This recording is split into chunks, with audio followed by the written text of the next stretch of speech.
En los pliegues ocultos de España, donde la historia sangra y el miedo tiene raíces, yacen leyendas que se niegan a morir. Hoy nos adentramos en 5 de estas cicatrices imborrables. Empezamos en la Cuenca del siglo XVIII con la Cruz del Diablo.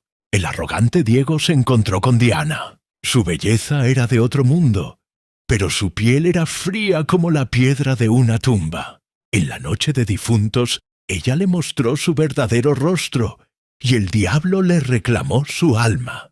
El grito de Diego fue ahogado por el terror cuando la piedra de la cruz le quemó la piel, dejando una marca que ni el tiempo ni el infierno podrían borrar. Nuestra segunda historia nos lleva a Ochate, en Burgos, el pueblo ejecutado. En el siglo XIX, 3 plagas, una tras otra, actuaron como un asesino selectivo, aniquilando a sus habitantes mientras la vida continuaba a solo unos metros de distancia. El lugar quedó maldito, un sepulcro de silencio visitado décadas después por una luz inexplicable que pareció vigilar la tumba del pueblo. Después, las cuevas de Zugarramurdi, en Navarra, el útero del aquelarre. En el siglo XVII, en lo profundo de la tierra, las brujas danzaban en un éxtasis pagano, una rebelión de fuego y carne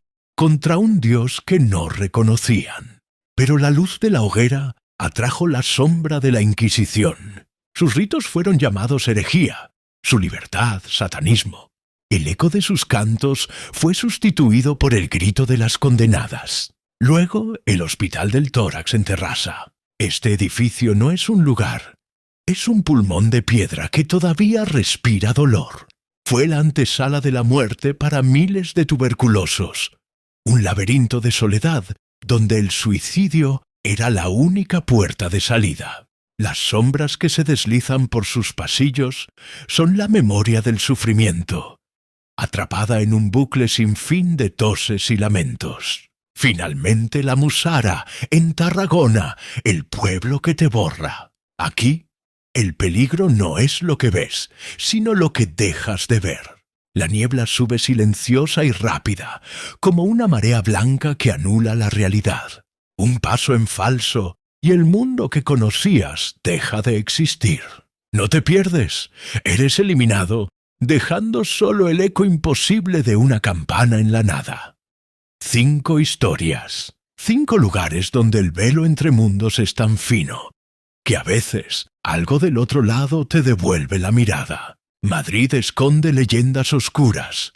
Estos son los ecos de sus almas en pena. Leyenda 1. El expediente Vallecas. Este no es solo un cuento. Es el único caso paranormal en España documentado en un informe policial oficial.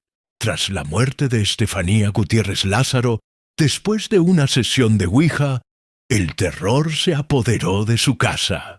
La noche del 27 de noviembre de 1992, la policía acudió a la llamada de una familia aterrorizada. El inspector jefe José Pedro Negrí y su equipo presenciaron lo imposible y lo dejaron por escrito. El informe describe un estruendo fortísimo proveniente de la terraza, donde la puerta de un armario se había abierto violentamente, algo imposible ya que estaba bloqueada. Dentro de la casa, un crucifijo fue arrancado de la pared y arrojado al suelo.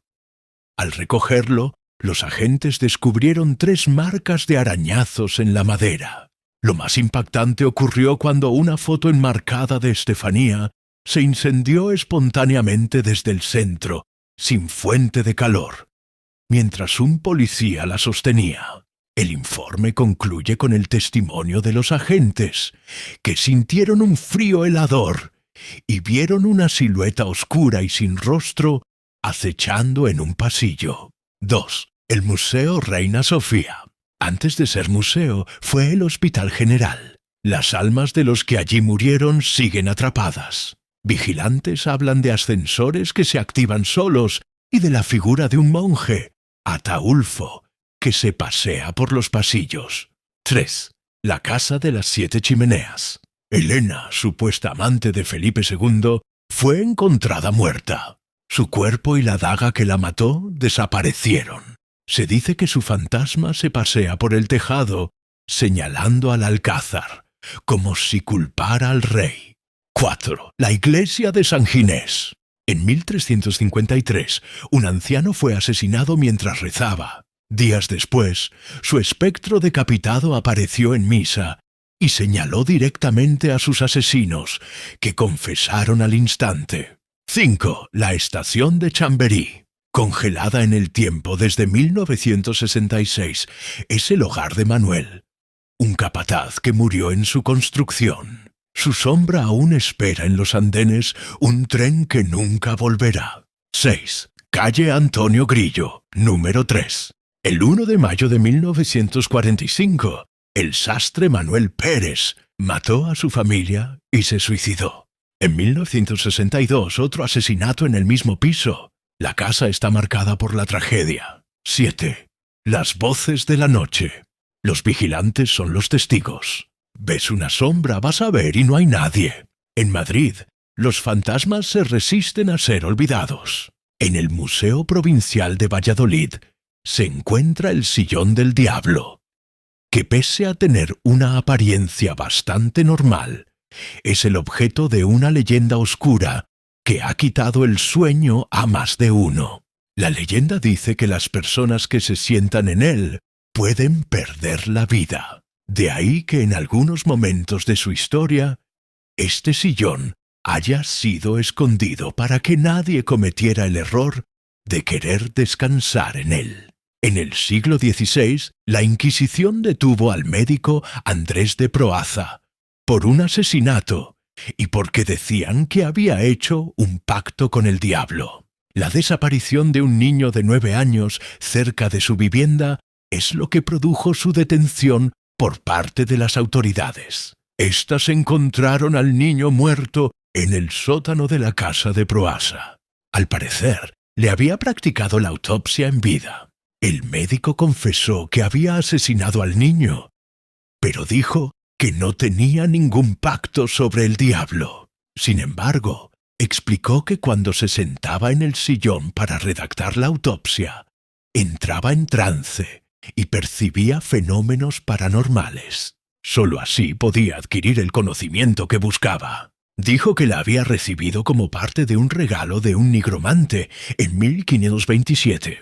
Situado en Campanillas, Málaga, el Cortijo Jurado ha sido escenario de decenas de oscuros rumores desde hace más de un siglo. Se cuenta que perteneció a una familia adinerada que secuestraba a jóvenes de la zona para someterlas a terribles torturas, antes de asesinarlas y enterrarlas en algún lugar del vasto terreno. Las desapariciones de estas chicas nunca fueron resueltas y, según cuentan, sus espectros siguen merodeando el cortijo, buscando justicia y su merecido descanso eterno. En el antiguo Madrid, las monjas que rompían sus votos se enfrentaban castigos severos. Se cuenta que una joven monja fue emparedada viva en este convento por ceder a la tentación del amor carnal. Hoy, sus lamentos y súplicas pueden ser escuchados cuando el reloj marca la medianoche. Este impresionante lago natural, el más grande de la península ibérica, está rodeado de misterio. La leyenda dice que un pueblo fue sumergido bajo sus aguas como castigo divino por la arrogancia de sus habitantes. En las noches tranquilas, algunos afirman escuchar las campanas de la iglesia que quedó sumergida bajo el lago de Sanabria.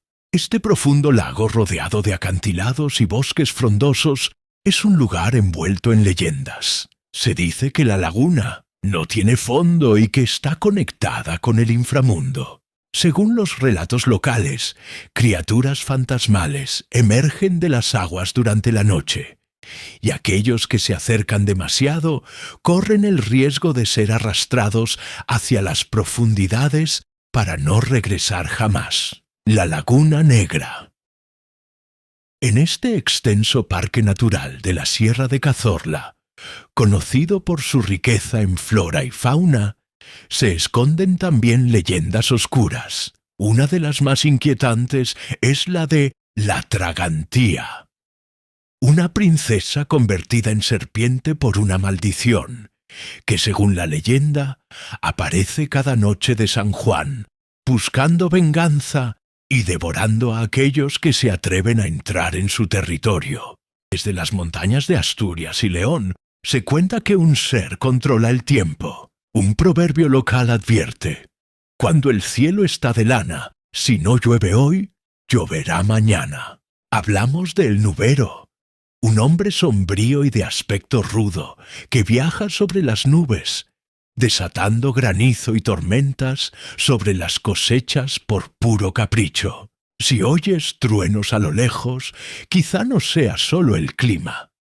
Podría ser él, golpeando el cielo con su pesado cayado. En los valles de Cantabria, un antiguo refrán nos recuerda que no hay bestia tan fiera que no la amanse la tierra. Allí habita la personificación del mal. El Ojáncanu es un cíclope terrible, cubierto de pelo áspero y con una fuerza descomunal. Roba ganado, destruye puentes y siembra el terror entre los aldeanos. Su único punto débil, la clave de su derrota, es un solo pelo blanco oculto en su espesa barba roja. Arrancárselo es la única forma de acabar con su destructiva furia. Por la noche todos los gatos son pardos, y en los pueblos de Extremadura, durante las noches de carnaval, no todo es fiesta. Entre las sombras se desliza la pantaruja, un espectro cubierto con una sábana blanca y una calabaza hueca por cabeza, iluminada desde dentro. Su misión es asustar a los niños y a los trasnochadores que andan fuera de casa, su luz fantasmagórica anunciando la llegada del miedo. La ambición rompe el saco, y esta verdad resuena en la historia de la condesa Gisla de Jussá, en Cataluña.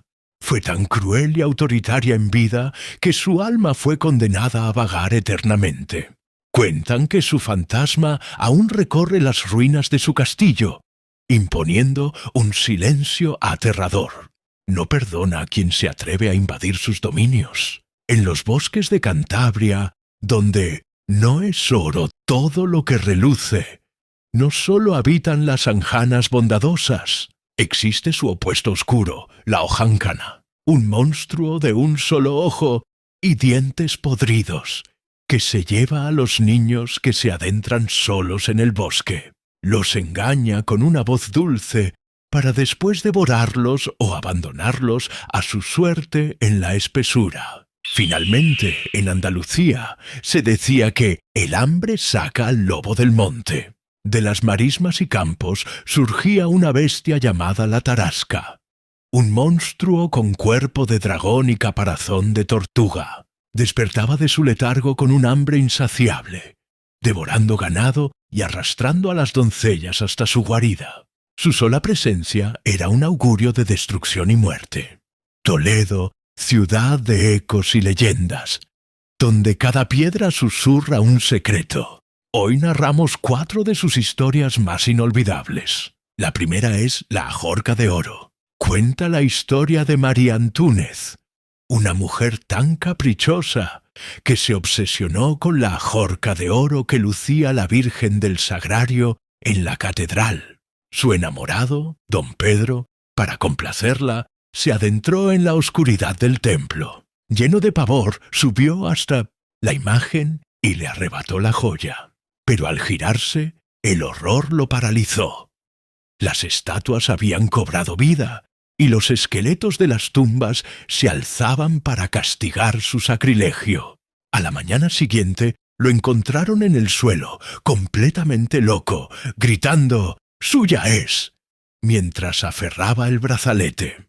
Continuamos con El Pozo Amargo, la trágica historia del amor prohibido entre el cristiano Fernando y la judía Raquel. Se encontraban en secreto junto al pozo del jardín de ella, pero el padre de Raquel los descubrió. Cegado por la ira, apuñaló a Fernando por la espalda, arrojando su cuerpo sin vida al fondo del pozo. Raquel, desconsolada, lloró día y noche sobre el brocal, y sus lágrimas amargas envenenaron el agua para siempre.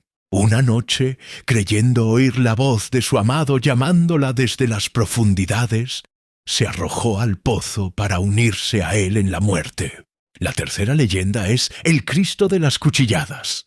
El noble don Diego de Ayala encontró a su amada, doña Isabel, siendo atacada por sus enemigos. Aunque luchó con valor, fue superado y acorralado junto a ella contra la pared de una iglesia, justo debajo de un crucifijo.